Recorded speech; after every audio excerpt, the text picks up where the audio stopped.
Hello students, this is Prachi. Welcome to our channel. आज हम करने वाले हैं class 11th chapter kinetic theory का नया topic, that is specific heat capacity. तो हमने यहाँ तक की जितने भी वीडियोस कवर कर लिए हैं, अगर आपसे कोई भी मिस हो गई है तो आई सजेस्ट एक बार जरूर देख लें, जिसका लिंक आपको डिस्क्रिप्शन बॉक्स में मिल जाएगा। आप जाके प्लेलिस्ट गो थ्रू कर सकते हैं। तो आज हम बात करेंगे specific heat capacity for different gases के लिए बात करेंगे, सॉलिड्स, वाटर के लिए बात करेंगे। ठीक है, तो सबसे पहले एक बार हम रिवाइज कर लेते हैं कि हमने पढ़ा था, लास्ट चैप्टर्स में पढ़ा था अबाउट स्पेसिफिक हीट कैपेसिटी क्या होता क्या है। हमने ये पढ़ा था कि किसी भी सब्सटेंस के अगर हमें उसका टेम्परेचर चेंज करना है, यानी कि 1 डिग्री उसमें राइज करवाना है, ठीक है, तो उसमें जितनी हीट रिक्वायर्ड होती है उसे उसके स्पेसिफिक हीट बोलते हैं। जैसे कि हमने पढ़ा था specific heat is equal to heat absorbed या हीट रिलीज्ड डिवाइड में उसका कितना मास हम यूज कर रहे हैं एंड डेल्टा टी, यानी कि rising temperature, change in temperature. तो हम कहते थे यूनिट मास के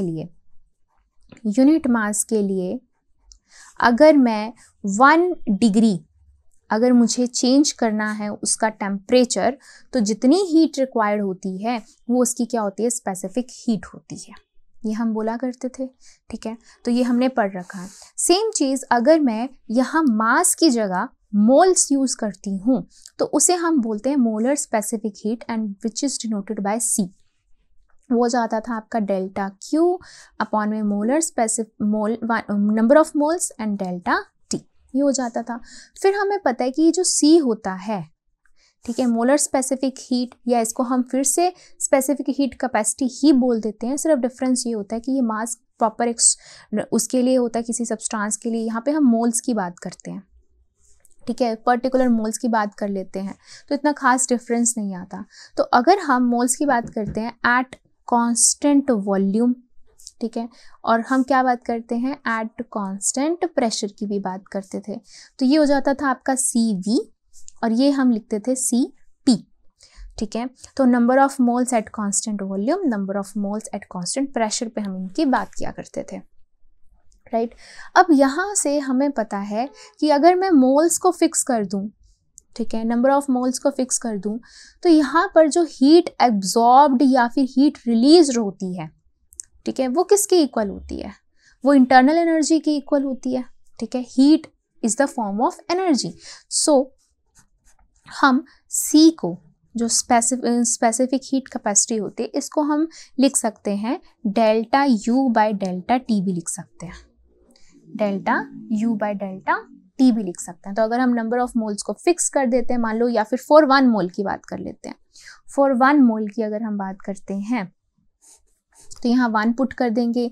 तो ऑल्सो हमें पता है कि जो हीट होती है it is a form of energy, तो ये हो जाएगी आपकी इंटरनल एनर्जी, ठीक है। तो इसका एक और फॉर्मूला हमें मिल जाता है, इंटरनल एनर्जी डिवाइड में चेंज इन टेम्परेचर।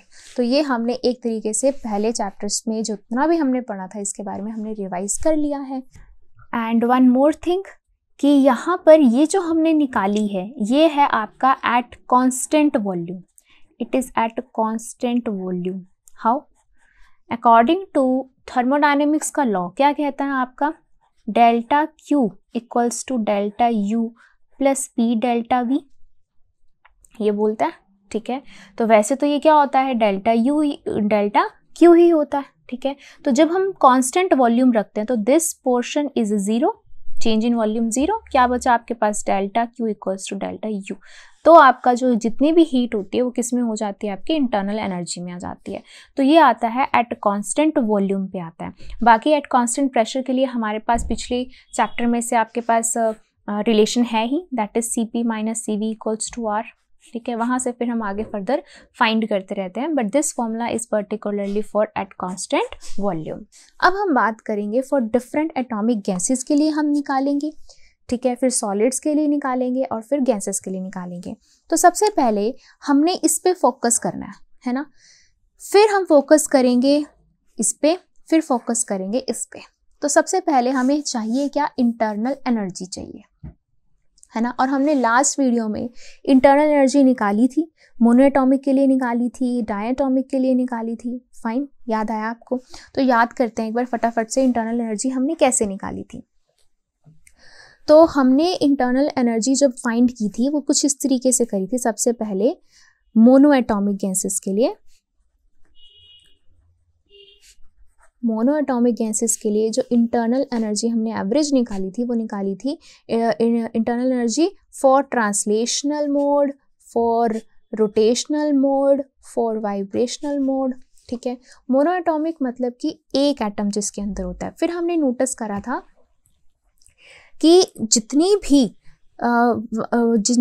भी वन एटम वाली होती है ना वो रोटेशनल अपना मोड शो करती है ना वाइब्रेशनल, वो ट्रांसलेशनल शो करती हैं। एक्स एक्सिस में जा सकती हैं, वाई में जा सकती हैं, जेड में जा सकती हैं। तो ये थी उसके 3 मोड। उसको हमने बोल दिया था डिग्री ऑफ फ्रीडम। उसकी कितनी निकल के आई थी आपके पास? 3। ठीक है, और हमने बात करी थी कि एक मोड में कितनी एवरेज एनर्जी होती है? 1/2 kBT होती है, ये हमने बात करी थी। तो average energy of a molecule हम यहाँ लिख सकते हैं, average energy of A molecule. ठीक है, एक मॉलिक्यूल की एवरेज एनर्जी कितनी होती है?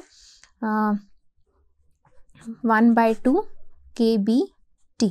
ठीक है, फॉर वन मोड के लिए, एक मोड के लिए। ठीक है, और अगर हमने इसमें जर्नली लिखना होता है तो हम क्या लिखते हैं?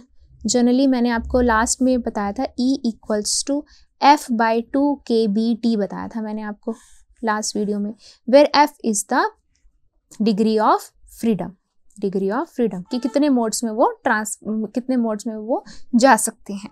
तो अब मोनो एटॉमिक के लिए वो 3 मोड्स में जा सकते हैं, X, Y, Z। तो डिग्री ऑफ फ्रीडम कितनी है मोनो एटॉमिक के लिए? 3 है। ठीक है, तो हम यहाँ पे लिख सकते हैं एवरेज एनर्जी। ठीक है, कितनी निकल के आएगी मोनो एटॉमिक के लिए? 3/2 kBT। ये कितने के लिए है? ये है 1 मॉलिक्यूल के लिए, एक मॉलिक्यूल की बात हो रही है। ठीक है, एवरेज एनर्जी फॉर 1 मॉलिक्यूल। अब सेम मुझे तो टोटल इंटरनल एनर्जी चाहिए, है ना। तो एक सिस्टम के अंदर मुझे उसकी टोटल इंटरनल एनर्जी चाहिए। मेरे को एक की क्या नीड है? एक मॉलिक्यूल की मुझे क्या मतलब? मुझे तो सभी मॉलिक्यूल से मतलब है। तो अगर मैं सभी मॉलिक्यूल्स मान लेती हूँ कि 1 मोल है, इसके अंदर 1 मोल है, 1 मोल में कितने नंबर ऑफ मॉलिक्यूल्स होते हैं? Na which is equal to Avogadro's number, है ना। तो मैं निकालती हूँ फॉर 1 मोल एनर्जी कितनी हो जाएगी? 3/2। इसको नंबर ऑफ मॉलिक्यूल से मल्टीप्लाई करने का पड़ेगा। एंड नंबर ऑफ मॉलिक्यूल्स कितने होते हैं? Avogadro's number into T। Also हमने पढ़ रखा है kBNA जो होता है वो किसके इक्वल होता है? R के इक्वल होता है। Na इंटू kB, ये मिलके क्या बनाते हैं? R which is a gas constant. ठीक है, तो हम इसको लिख सकते हैं 3/2 RT। ठीक है, ये आ गई इसकी इंटरनल एनर्जी। इसको आप क्या लिख सकते हो? U लिख सकते हो। तो आपने ये U फाइंड कर लिया। ठीक है, तो अब ये U फाइंड करने के बाद आपको क्या चाहिए? आपको चाहिए CV। ठीक है, CV एट कांस्टेंट वॉल्यूम की हम बात करेंगे यहाँ पर सबसे पहले। तो molar specific heat at constant volume निकालेंगे हम। ठीक है, तो मोलर स्पेसिफिक हीट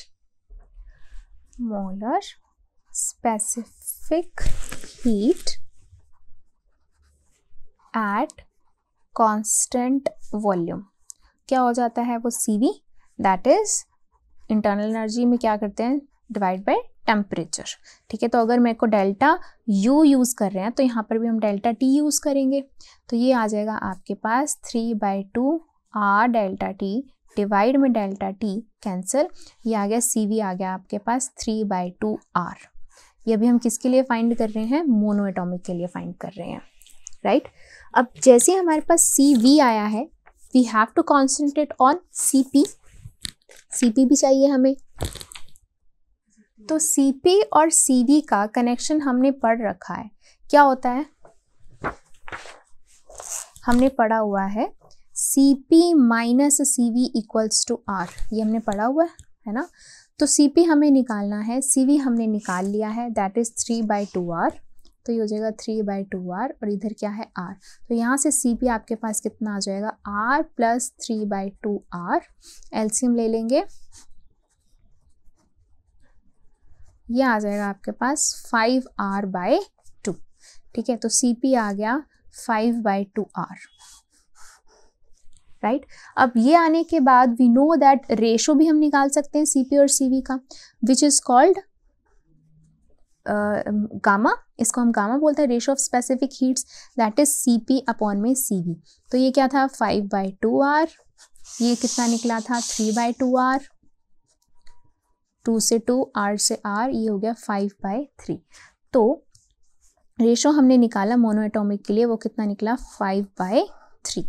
ठीक है, सेम अगर मैं डायएटॉमिक के लिए निकालती हूँ, ठीक है, तो डायएटॉमिक के लिए हम कैसे निकाल सकते हैं, सेम चीजें फाइंड करेंगे हम फॉर डायएटॉमिक गैस। ठीक है, तो डायएटॉमिक के लिए हमने 2 केसेस करे थे। पहला था आपके पास रिजिड रोटेटर के लिए, है ना, रिजिड रोटेटर के लिए। रिजिड रोटेटर के लिए मैंने आपको बताया था कि अगर डायएटॉमिक गैस है, मान लो कि ऐसी इस तरीके से दो मॉलिक्यूल्स ऐसे रिजिड वे में एक दूसरे से अटैच्ड हैं, तो वो ट्रांसलेशनल मोशन तो शो करेंगे ही करेंगे, है ना, वो 3 मोड्स तो शो करेंगे ही करेंगे, प्लस वो रोटेट करेंगे। ठीक है, कैसे, इस तरीके से रोटेट करते हैं, हॉरिजॉन्टली कर सकते हैं रोटेट, वो वर्टिकली कर सकते हैं रोटेट, है ना। तो रोटेशनल के लिए भी आपके पास 2 मोड आ जाते हैं, बट वाइब्रेशनल मोड नहीं होता, तो EV भी जो होता है वो होता है 0। तो जो टोटल E निकल के आता है इंटरनल एनर्जी, वो किस किस के लिए निकल के आता है, ट्रांसलेशनल के लिए एंड रोटेशनल के लिए। ट्रांसलेशनल के लिए 3 होता है और एक के लिए होता है ½ kBt। ठीक है, और इसके लिए कितना डिग्री ऑफ फ्रीडम हो गया 2, तो ये हो गया 2, और इसके लिए होता है ½ kBt। तो टोटल कितना हो गया 3 + 2 5, this is 5/2 kBt। Also we can write where f, हम यहाँ पे इसको जनरलाइज कर सकते हैं, E = f/2 kBt। ठीक है, where f = 5 for diatomic rigid rotator. ठीक है, तो ये आ गया। अब ये आने के बाद इसको हम इंटरनल एनर्जी लिख सकते हैं, इंटरनल एनर्जी = 5/2 kB∆T। ठीक है, लिख सकते हैं। अब फिर से हम निकालेंगे Cv, निकालेंगे Cv क्या होगा ΔU/ΔT। एक मिनट, ये तो हो गया 1 मॉलिक्यूल के लिए। ठीक है, ये 1 मॉलिक्यूल के लिए हो गया। जब नंबर ऑफ मॉलिक्यूल्स के लिए हम करेंगे तो हम Na से मल्टीप्लाई करेंगे।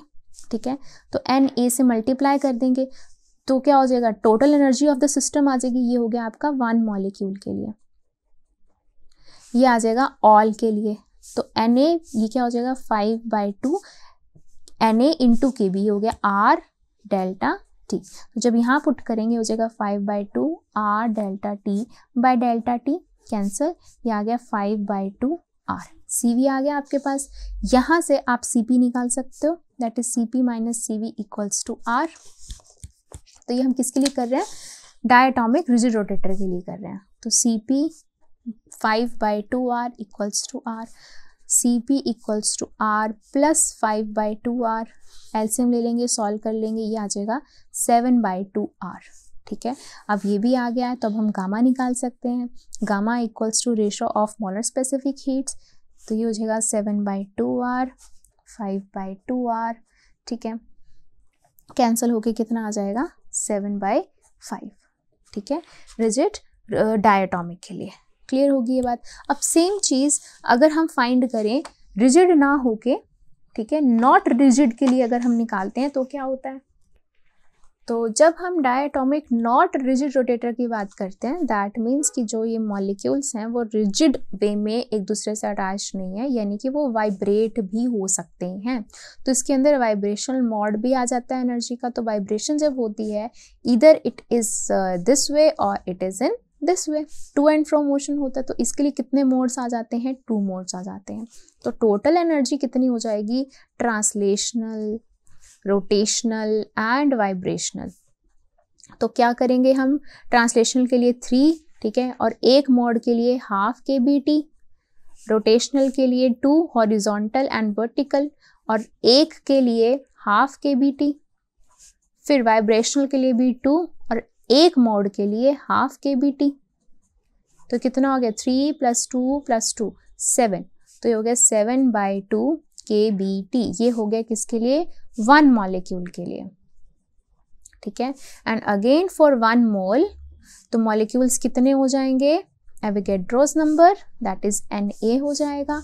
तो टोटल इंटरनल एनर्जी कितनी आ जाएगी उसमें 7/2 kB, और इनको किससे मल्टीप्लाई करेंगे एवोगैड्रोस नंबर के साथ, ठीक है। तो ये आ जाएगा आपके पास इसको मिला के आ जाएगा RT, ठीक है। अगर हम डेल्टा यूज़ करेंगे तो यहाँ पे भी डेल्टा करेंगे, उसके लिए हम निकालेंगे molar specific heat at constant volume, तो ये हो जाएगा delta U/ΔT 7/2 R delta T/ΔT cancel हो गई, कितना आ गया 7/2 R। सिमिलरली Cp निकालना है तो Cp - Cv = R, Cp - 7/2 R, तो ये माइनस इधर आके क्या हो जाएगा प्लस R + 7/2 R, ये हो जाएगा आपके पास 9R/2। फिर रेशो निकालेंगे Cp/Cv = 9/2R अपॉन 7/2R, 2 से 2 R से R, तो ये हो जाएगा 9/7 आ जाएगा ratio for diatomic not rigid rotator के लिए, ठीक है। सेम चीज़ अगर मैं लिखती हूँ पॉलीएटॉमिक गैसेस के लिए, ठीक है, फॉर पॉलीएटॉमिक गैसेस के लिए तो क्या होगा, थोड़ा हम बात करते हैं फॉर पॉली एटॉमिक गैसेस के लिए, ठीक है। अगेन अगर हम पॉलीएटॉमिक की बात करेंगे वो 3 आपके ट्रांसलेशनल शो करेगी, ठीक है।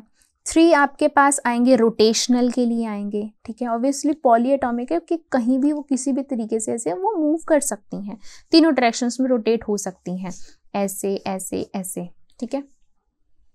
तो 3 हो जाएंगे आपके पास ट्रांसलेशनल के लिए, 3 हो जाएंगे रोटेशनल के लिए, ठीक है। बाकी बचा आपका वाइब्रेशनल। अब वाइब्रेशनल डिपेंड करते हैं कितने नंबर ऑफ एटम्स हैं वो उसके अकॉर्डिंग वाइब्रेट करेंगे, तो उसके लिए वाइब्रेशनल के लिए हम मान लेते हैं ओनली F, ठीक है, एक F मान लेते हैं। वैसे तो क्या होता है 2 मोड्स तो होते ही हैं, एक इधर वाला और एक इधर वाला, वो तो 2 होते ही हैं, तो इसको हम यहाँ पे मानेंगे 2F, क्या मानेंगे 2F, ठीक है।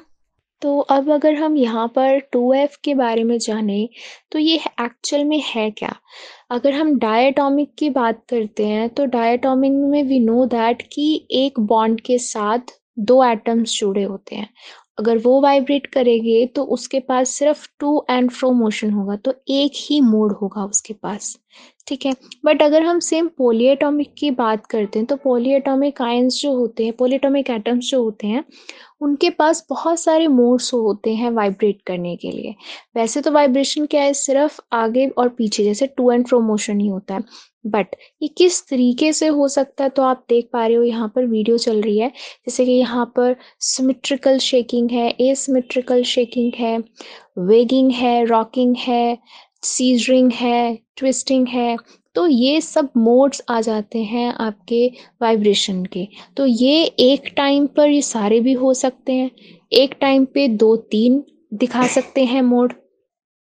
तो ये डिपेंड करता है कि ये कितने इसके अंदर मोड्स इस टाइप पर इस एक टाइम पर वाइब्रेट कर रहे हैं, तो उसके अकॉर्डिंग हम F की वैल्यू लेते हैं। अब इसके लिए अगर हमको इंटरनल एनर्जी टोटल निकालना हो तो सबसे पहले एक के लिए निकालना हो 1 मॉलिक्यूल के लिए, तो कितना आ जाएगा आपके पास 3 ट्रांसलेशनल और एक के लिए हाफ kBt, फिर 3 रोटेशनल, एक के लिए हाफ kBt, एक मोड के लिए, ठीक है।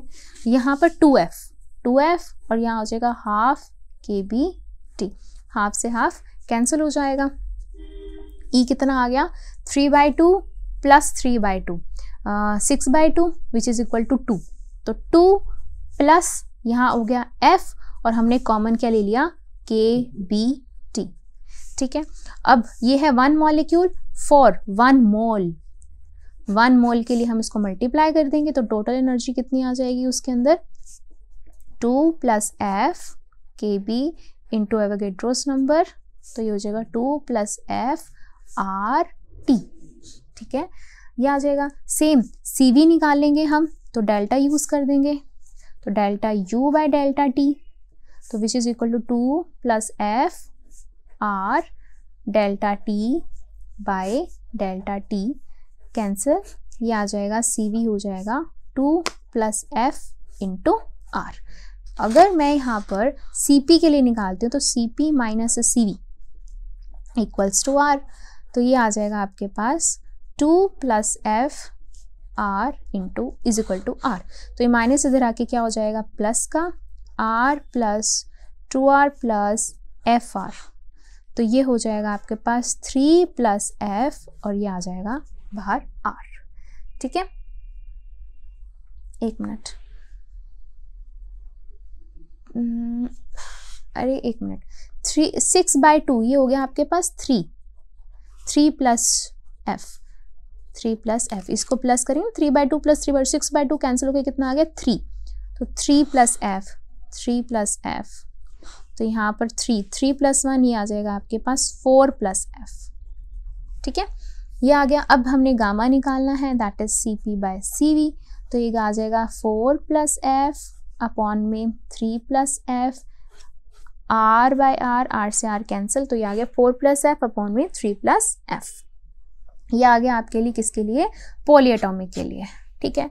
अगर आपको इस पूरे के लिए एक जर्नल फॉर्मूला बनाना हो, ठीक है, जर्नल फॉर्मूला बनाना, तो आप एक चीज़ ऑब्जर्व करना, जब हमने मोनोएटॉमिक के लिए CV निकाला तो आपके पास आया 3/2F, 3/2R, जो 3 था वो क्या था आपके पास, डिग्री ऑफ फ्रीडम, है ना।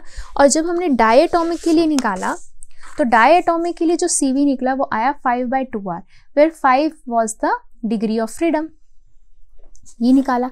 ऐसे ही रिजिड रोटेटर के लिए हमने जब CV निकाला तो निकला आपके पास 7/2, तो फॉर रिजिड के लिए ये था आपके पास डिग्री ऑफ फ्रीडम, है ना। यहाँ पर भी, इसके लिए भी जब आपने ये निकाला तो ये आ गया था यहाँ पर F।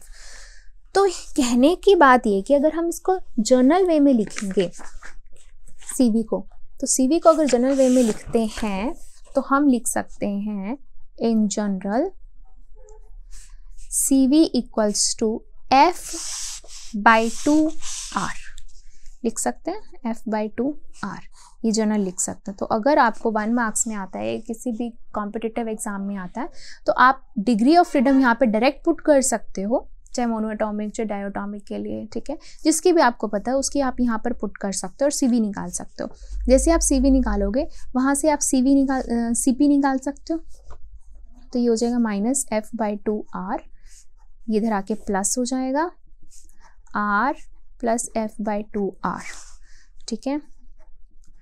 तो इसको आप प्लस करेंगे या आप कॉमन ले सकते हैं, तो 1 + F/2R, ये आपका जनरल फॉर्म आ गया CP का, ठीक है।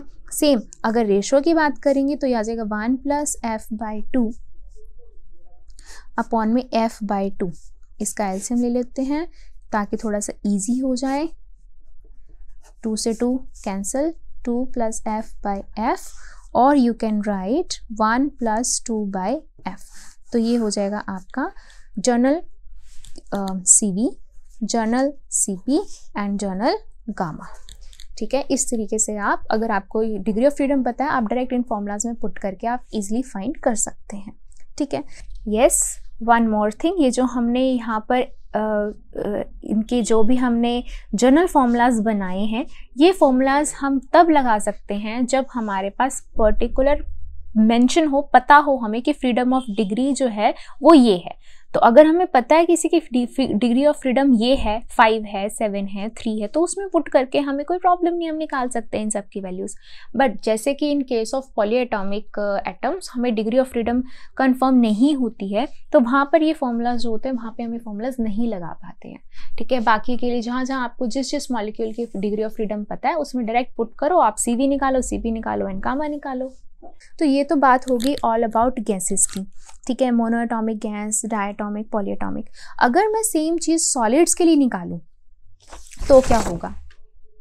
बट बिफोर सॉलिड्स हमारे पास एक एग्जाम्पल है जो हमारी बुक में दे रखा है 12.8, पहले हम वो करेंगे। तो अब करते हैं example 12.8। A cylinder of fixed capacity 44.8 liter contains helium gas at STP, standard temperature pressure. What is the amount of heat needed to raise the temperature of gas by cylinder in cylinder by 15 degree Celsius? तो एक cylinder है जिसमें fixed capacity है, यानी कि उसका volume fix है, ठीक है, वॉल्यूम कांस्टेंट है. कितना वॉल्यूम है? 44.8 लीटर का वॉल्यूम है. उसके अंदर हीलियम गैस फिल्ड है, ठीक है. हमें बताना है कितना अमाउंट ऑफ हीट रिक्वायर्ड है उसके टेम्परेचर को बढ़ाने के लिए, जो आपके पास 15 डिग्री सेल्सियस को हमने बढ़ाना है. तो हमें पता है जब कभी भी इस तरीके से वॉल्यूम फिक्स्ड होता है, टेम्परेचर के लिए हमें हीट रिक्वायर्ड होती है, तो हमारे पास एक फॉर्मूला होता है, that is CV equals to delta Q upon mu delta T. ये हमने पढ़ रखा है ये formula, that is molar specific heat at constant volume is equals to heat required या हीट सप्लाइड डिवाइड में number of moles into change in temperature. ये हमने पढ़ रखा है फॉर्मूला, ठीक है. और जब हमारे पास वॉल्यूम फिक्स्ड होता है तो हम वहाँ पर अकॉर्डिंग टू थर्मोडायनेमिक्स के फर्स्ट लॉ में delta Q equals to delta U plus P delta V होता है, ये भी होता है हमारे पास, delta Q equals to delta U plus P delta V, है ना. अगर वॉल्यूम फिक्स्ड है तो ये तो हो गया 0, तो हम डेल्टा Q को डेल्टा U भी लिख सकते हैं, इंटरनल एनर्जी भी हम लिख सकते हैं, राइट. मुझे यहाँ पर इंटरनल एनर्जी नहीं निकालनी, मुझे हीट रिक्वायर्ड निकालनी है, तो मैं डेल्टा Q को डेल्टा Q ही रहने देती हूँ. तो ये हो जाएगा delta Q that is heat required is equal to specific heat, molar specific heat at constant volume और number of moles and change in temperature, ठीक है. Now change in temperature is already given 15 degree Celsius. Next is CV, ठीक है, that is molar specific heat at constant volume. तो हमें पता है helium जो है वो आपके पास कौन सी गैस होती है? मोनो एटॉमिक गैस होती है, ठीक है. तो फॉर मोनो एटॉमिक गैसेस हमने CV निकाल रखा है. क्या होता है CV? हमने अभी भी फाइंड किया था, दैट इज F/2R. ये मैंने लिखवाया था जनरल फॉर्मूला, है ना, where F is degree of freedom. And for monoatomic gases degree of freedom जो होती है वो कितनी होती है? 3, कि वो 3 डायरेक्शंस में ट्रांसलेशन मोशन शो करती है, तो X, Y, Z तीनों डायरेक्शन में मूव कर सकती है. तो CV कितना आ जाएगा आपके पास? 3/2R. तो CV हो गया, डेल्टा T है, क्या बच गया आपके पास? Number of moles. तो अब नंबर ऑफ मोल्स देख लो कैसे निकलेंगे. नाउ वी नो दैट कि जो फिक्स्ड कैपेसिटी है वो है 44.8 लीटर, स्टैंडर्ड टेम्परेचर प्रेशर में है, ठीक है. तो वी नो दैट कि स्टैंडर्ड टेम्परेचर प्रेशर जो होता है एट स्टैंडर्ड टेम्परेचर प्रेशर, ठीक है, इसके अंदर जो टेम्परेचर होता है वो 273 केल्विन होता है, प्रेशर 1 एटमॉस्फेयर होता है, और वहाँ पर वॉल्यूम कितना होता है? वहाँ वॉल्यूम होता है 24.4 लीटर, ठीक है. हम कहते हैं कि इतने वॉल्यूम के अंदर इतने टेम्परेचर इतने प्रेशर में नंबर ऑफ मोल्स होते हैं 1, ठीक है. कितने मोल्स होते हैं? 1 मोल होता है. और एक मोल में हमें पता है कितने मॉलिक्यूल्स होते हैं? 6.02 इंटू 10⁻23 मॉलिक्यूल्स, पार्टिकल्स, एटम्स. ये हमने पढ़ा हुआ है, ये कंडीशन हमें पता होती है कि इसके अंदर इतने मॉलिक्यूल्स एग्जिस्ट करते हैं इस कंडीशन पर, और इतने मॉलिक्यूल्स को हम बोल देते हैं 1 मोल कह देते हैं, ठीक है. तो हम यहाँ पर लिख सकते हैं कि 22.4 लीटर हैज़ 1 मोल, इसके पास 1 मोल है. तो इतने लीटर्स के पास 44.8 लीटर्स के पास कितने मोल्स होंगे? ये इसका 1 है, ये इससे क्या हो जाएंगे? डबल हो जाएंगे. तो क्या लिखेंगे? 44.8 डिवाइड में 22.4, ठीक है, कि 1 मोल में इतने हैं, तो कैंसिल कर दिए, कितने आगे? 2. तो कितने आगे? 2 मोल्स, यानी कि म्यू आ गया आपके पास 2. अब वैल्यूज यहाँ पे हम पुट कर देते हैं सबकी. CV is 3/2R, number of moles 2, temperature 15, ठीक है. आर की वैल्यू हमें पता है कितनी बोली है, 8.31 इंटू 2 इंटू 15, 2 से 2 कैंसिल हो गया, तो ये आ जाएगा 374 जूल। ठीक है, तो अप्रॉक्सीमेटली इतनी हीट जो है नीडेड है to raise the temperature of gas of cylinder by 15 degree Celsius. तो ये था आपका एग्जांपल 12.8। अब हम करते हैं कि जितने भी हमने स्पेसिफिक हीट्स निकाली हैं वो गैसेस के लिए निकाली हैं, अब हम फाइंड करेंगे फॉर सॉलिड्स। तो अब बात करते हैं specific heat capacity of solids की। नाउ वी नो दैट जो सॉलिड होता है उसके पार्टिकल्स बहुत पास अरेंज्ड होते हैं, इतने टाइटली अरेंज्ड होते हैं कि वो ट्रांसलेशनल मोशन नहीं शो करते, वो रोटेट भी नहीं हो सकते, वो सिर्फ अपनी जगह पे क्या होते हैं, वाइब्रेट होते रहते हैं। ठीक है, वाइब्रेट होते रहते हैं। तो अगर मैं एनर्जी फाइंड करूं टोटल, तो ट्रांसलेशनल नहीं है, रोटेशनल नहीं है, सिर्फ वाइब्रेशनल है। तो ये हो गया 0 + 0, और वाइब्रेशनल के लिए क्या हो जाएगा कि 2 मोड्स है, इधर घूम रहा है इधर घूम रहा है, 2 है, और एक के लिए क्या होता है ½ kBt। ठीक है, अब यहाँ देखा जाए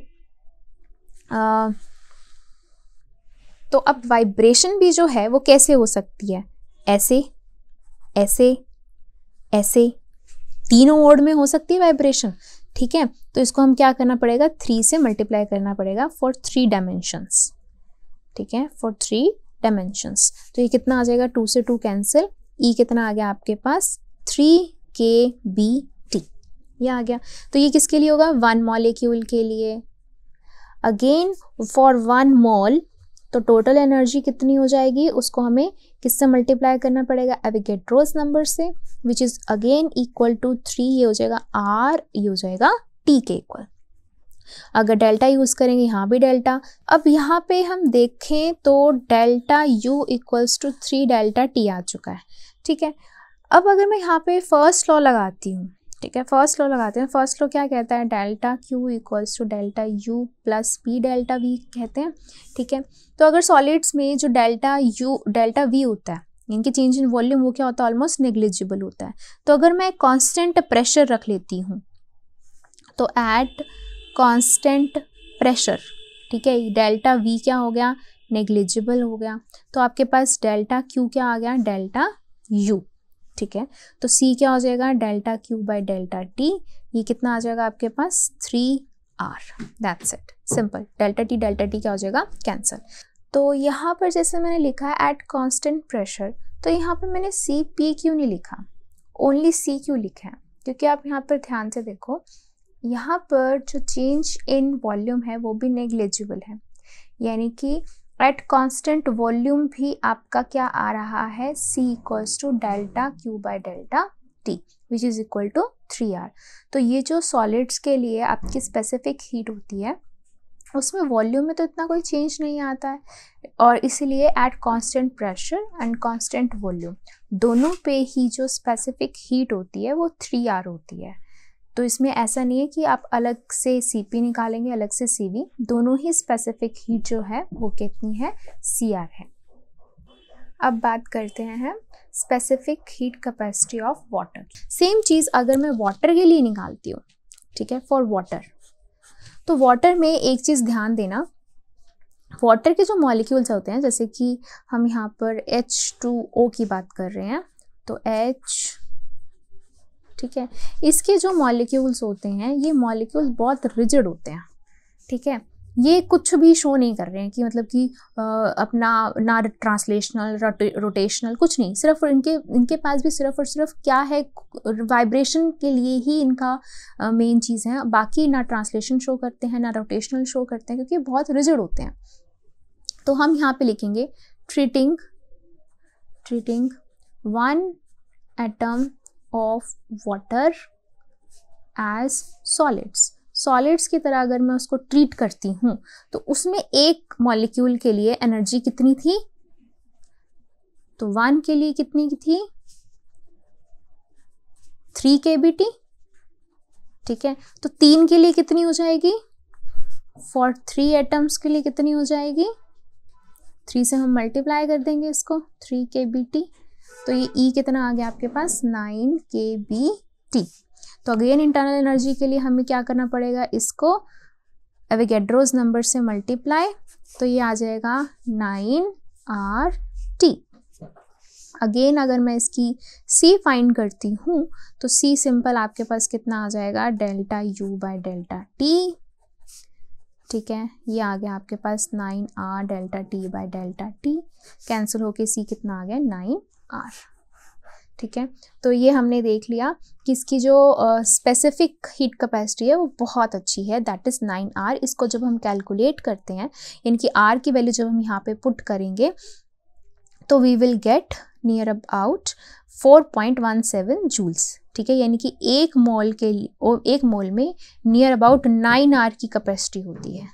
तो अब जैसे यहाँ पर C इक्वल्स टू 9R आया है, 9R का मतलब क्या है कि बहुत ज़्यादा वैल्यू है। यहाँ पे 3R आया था, है ना, और वाटर का 9R है, यानी कि स्पेसिफिक हीट जो होती है वाटर की वो बहुत ज़्यादा होती है। ये हमने लास्ट चैप्टर्स में भी पढ़ा हुआ है। Specific heat of water is very large, almost सबसे ज़्यादा हमें अभी तक यही पता होती है। बट ऐसा क्यों, क्या मतलब इसका क्या एक सिग्निफिकेंस क्या है? इसका सिग्निफिकेंस ये है कि इसको 1 डिग्री वाटर राइज होने के लिए बहुत ज़्यादा हीट रिक्वायर्ड होती है ना। तो 1 डिग्री राइज इन टेम्परेचर के लिए heat required is very large. तो इसलिए इसको हम ऑटोमोबाइल्स में एज कूलेंट यूज़ करते हैं। क्यों? क्योंकि ये इतनी जल्दी गर्म नहीं होता, ये इतनी जल्दी ठंडा नहीं होता, ना जल्दी गर्म होता है। तो इसको 1 डिग्री भी बढ़ाने के लिए बहुत हीट चाहिए, तो उसको गर्म करने के लिए तो बहुत ज़्यादा ही हीट चाहिए है। तो इसलिए वाटर को हम एज अ कूलेंट यूज़ करते हैं। तो ये था all about specific heat. So thank you, that's all for this video. Next video में डिस्कस करेंगे next topic of this chapter.